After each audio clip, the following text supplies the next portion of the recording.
Hi guys, I am back today with another project, another experiment actually.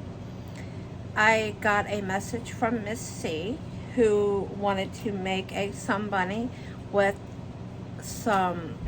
she wants it to be spotted. So I thought, okay, I've never really done that type of pooling project. So I thought it gave me an idea of a project idea. I make self-striping, I make variegated, I make assigned pooling, but I hadn't done anything, like this. And I honestly don't know if it can be done or even how. So that's what my project is today. I have crocheted up this little, I don't know what it is. It almost kind of reminds me of a baseball bat or a milk bottle, but it's just a little something. I started crocheting around, kind of like a makeshift leg sort of, but then of course I'm doing all of this right here, and I thought, well, sometimes amigurumi gets smaller, gets larger, so I started decreasing and made it smaller. And what I plan to do with this is I'm going to put various, of course the very bottom, I'm going to make this like one big dot right here, somewhere in the middle, which would just simply mean that the first part of the yarn at the beginning would be all that color. That would do that, I know that. But as far as making dots, well, stripes of course would mean that that section of yarn is all that color. So basically what I'm going to do on here is I'm going to put random dots and stripes and I don't know, just whatever I can think of. This is acrylic worsted. I think I used an eye hook with this. Was that 5.5? Just simply went in the round. I don't even remember how many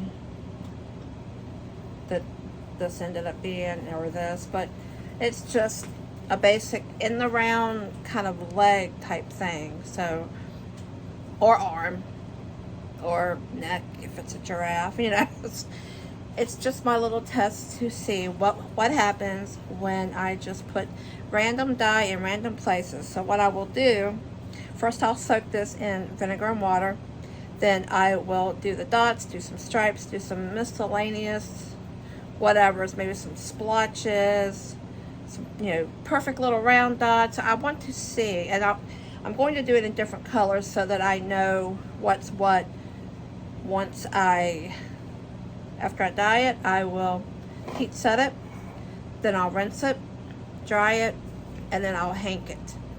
And that's what I want to see. I want to see what it looks like in hank form.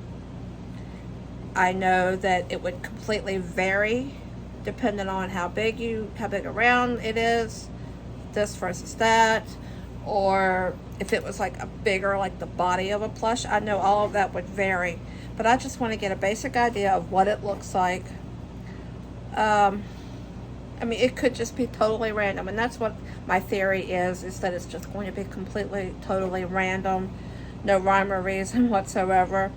So let's dye this makeshift leg, baseball, milk bottle, whatever you want to and see how it looks in hank form.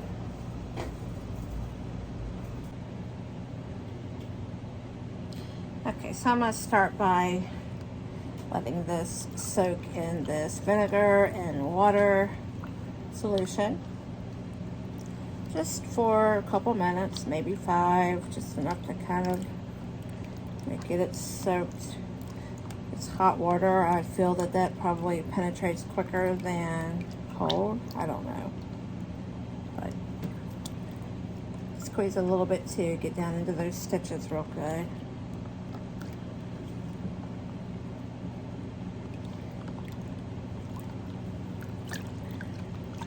I'll let that sit for a little bit.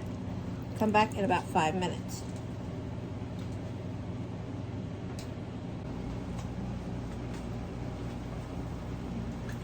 Okay, so now I'm going to bring this out.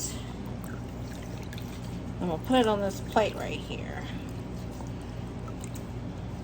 I've just got some random colors up here. I do a different design with each color. so that when I hang it up, I can remember what I did.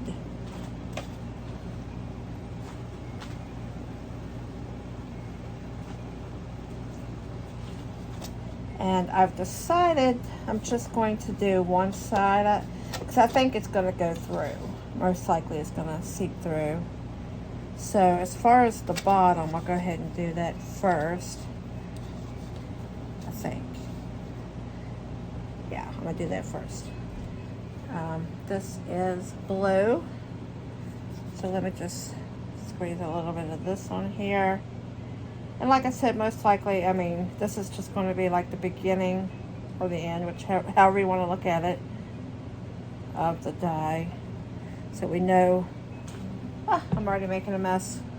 Must be some on the bottle. Pardon, let me get a paper towel.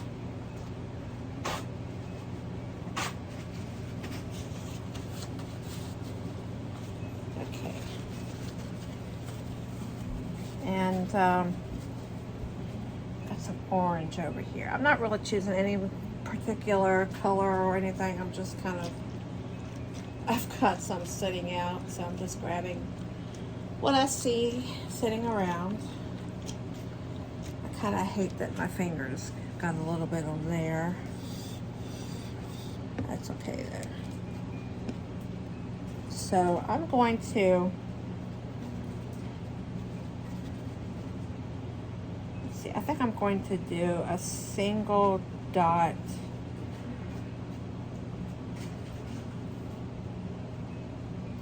Okay, yeah.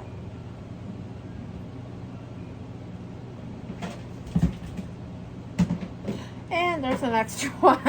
Didn't want to do that, but that happened. And I'm going to try to do one about the same size as that up here with this teal.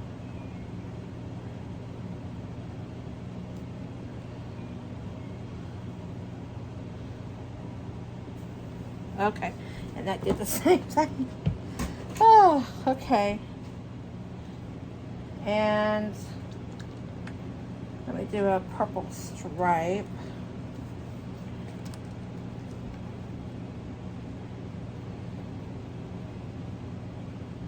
Very wide stripe, but that's okay.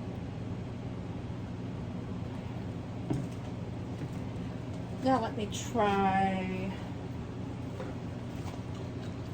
I have one little orange dot. Well, this right here would actually tell me what a diagonal line would do. Sort of. I'm not real bothered about diagonal, although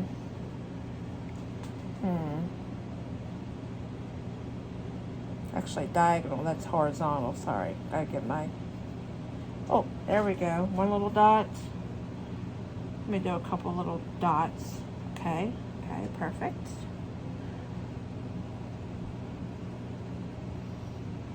Makes me nervous. Okay, another dot. Okay, now this last little area here, I want to do like a splotch. Let me find, I like to keep the colors bold. I think this one is kind of bold. I have a pink over here, but I don't want to do that. Crystal violet. That one's pretty bold. Let me go with that one.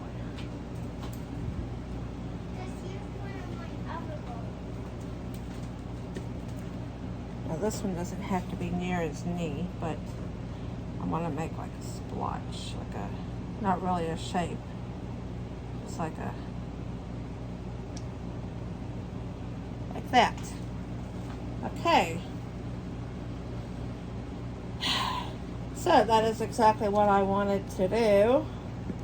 This is gonna look really weird, but that's okay. We're trying to experiment here. Oh, I know one more thing I want to do.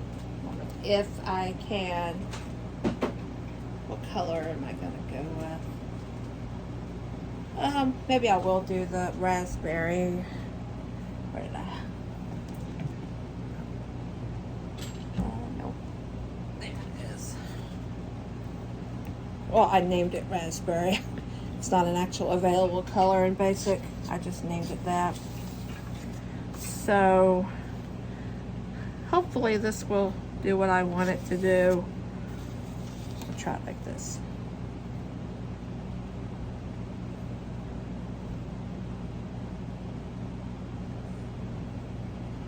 It almost looks like that other purple, which,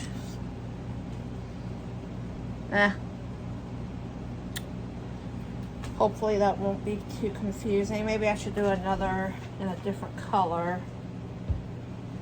Let me grab one in the cabinet. Oh, green. Let's do green, of course. It's a light green. Hold on, let me grab a darker green. What's this one? Dark green. Alright.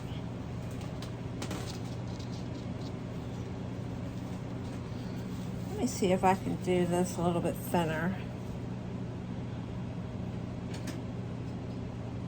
Oh, they're gonna go thinner. Oh well. Okay, well there's some green.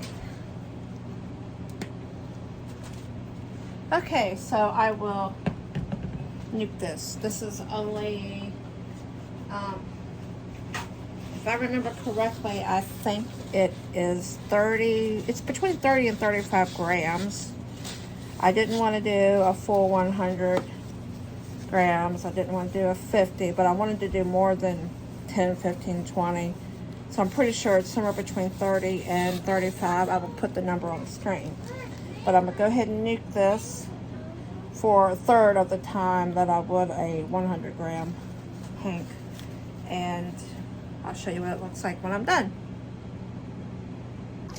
So here I have, right after I took it out of the microwave, this is the back side of it. And let's flip it over and take a look at the other side.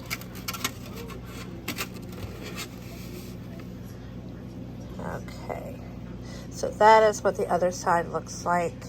Still hot. I'm gonna have to let it cool. It's steaming still. I'll let this cool down. Then I will rinse it, wash it, spin dry it, and then hang it up to dry the rest of the way. And once it is completely dry, I'll frog it, hank it, see how it looks. And it's very interesting how this kind of spread out into a glob. I actually wanted a line, but we got one up here, so I guess that's okay. Okay, so I guess I'll just cut. Well, I might show you washing, I'm not sure yet, but this is what it looked like coming straight out of the microwave. Okay, so here is that all dried up and ready to be frogged. There's the front, there's the back.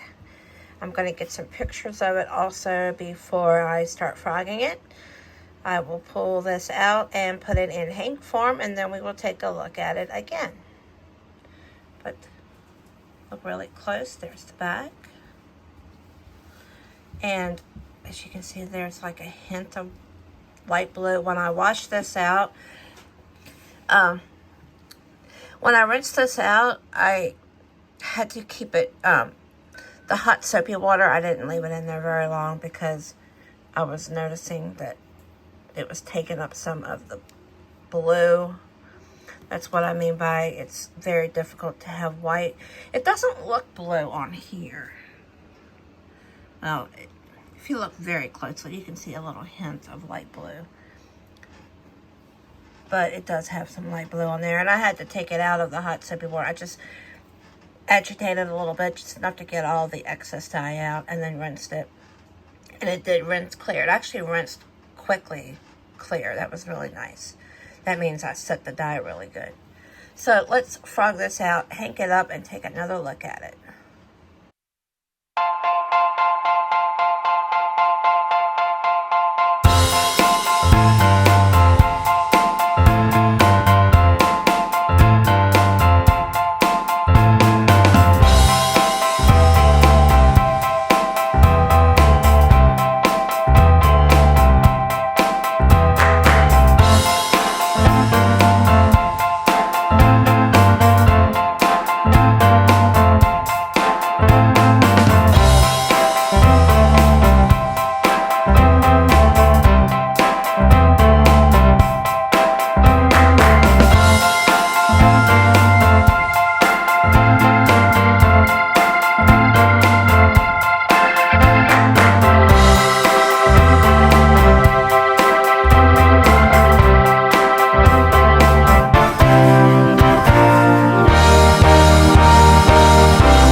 Okay, so this is quite an interesting hank of yarn. Beautiful.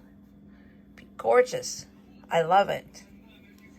Interesting as well. Let's take a look at this. I'm standing off to the side here so I don't stand in the light. Of course, it's going to be curly from being stitched up single crochet, amigurumi style, you know, kind of tight. I'm going to get my tripod so I can use both hands.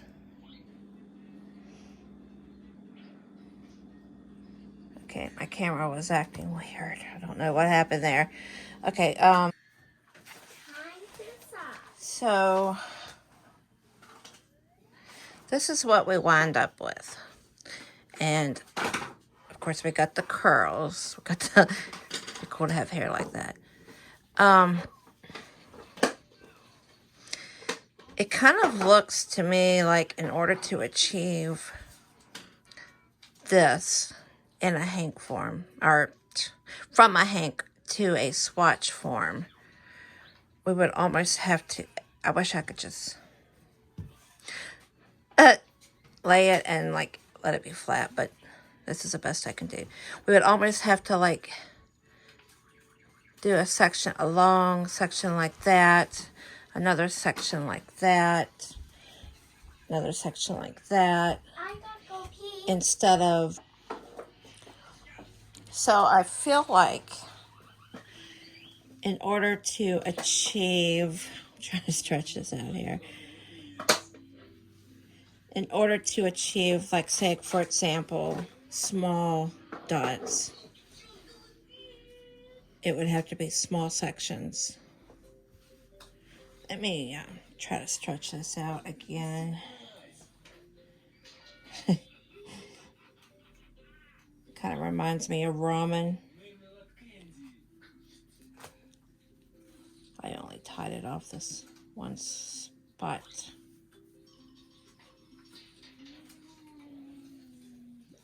Good way that I found of finding, grab it by the string like that. And usually you can just kind of pick it apart. Of course, usually they're not curly like this either. Give me a second. So this teal here was right along the top. Kind of like a little rectangle section. Of course, it was mostly on the, oops. Okay, the curls is really causing problems here. Let me see. All right, so this teal here, and I'm trying desperately to keep it flat. Okay. As you can see, the teal is mostly on this end because it was near the top. And then this blue was covering the entire bottom of it. That's on the other end. So it's almost as if in order to do that, of course, you would have to have the whole beginning of it be the same color like this blue is right here. Sorry about the bouncing. And this lighter purple, the raspberry color right there, that was kind of, well, it was supposed to have been a diagonal line, but it ended up being like a little square. It kind of bled out. But it looks like in order to achieve that, I'm looking at this side and this side. Once again, I got to use my hands. I can't really, I need two other hands. It almost kind of looks like there's broken up sections. Like you have to put some here and then wait a little bit and put some here. And then go a little bit further, kind of like spacing it out. There's a section there of 9. See right there where it kind of picks up again.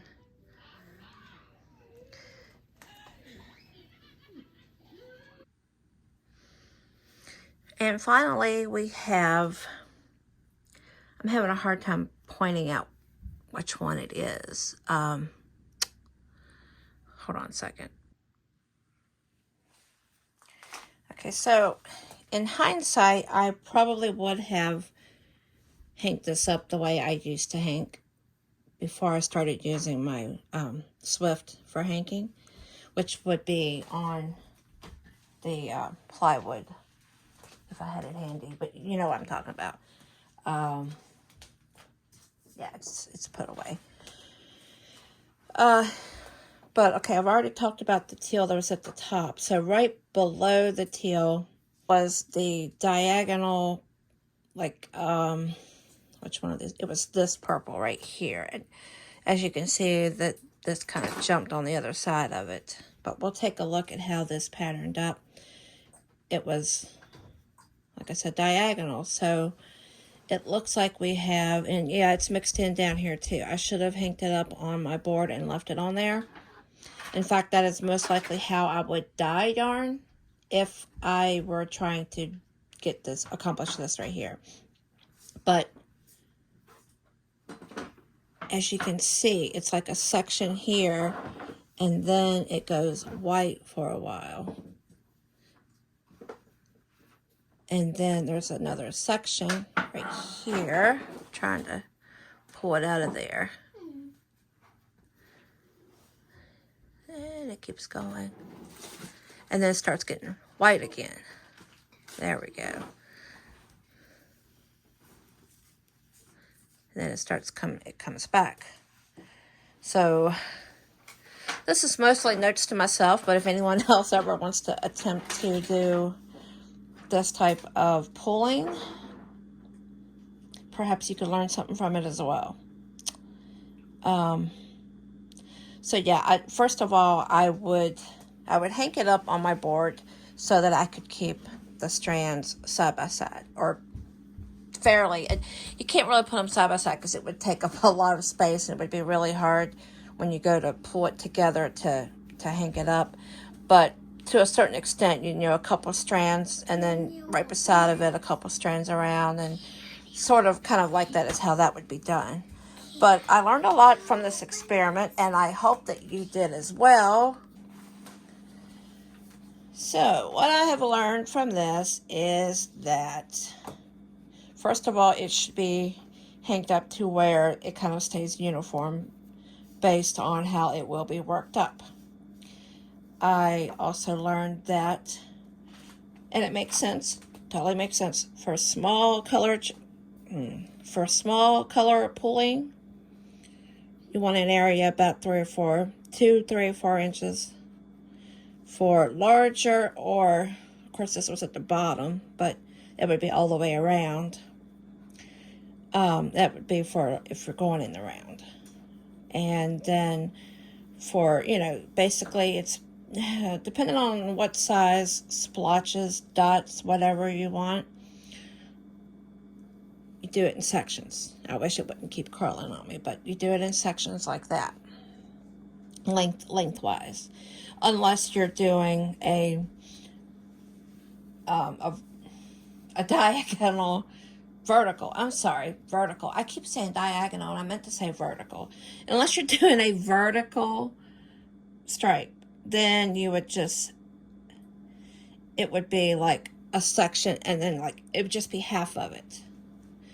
And that's pretty much how my self-striping does when I do like a section, a section, a section. That, depending on, you know, what kind of a project you're doing, oftentimes, especially if you're working in the round, like with a hat or a cowl, it will do self-striping vertical. So, yeah, I look forward to experimenting more with this type of color pulling.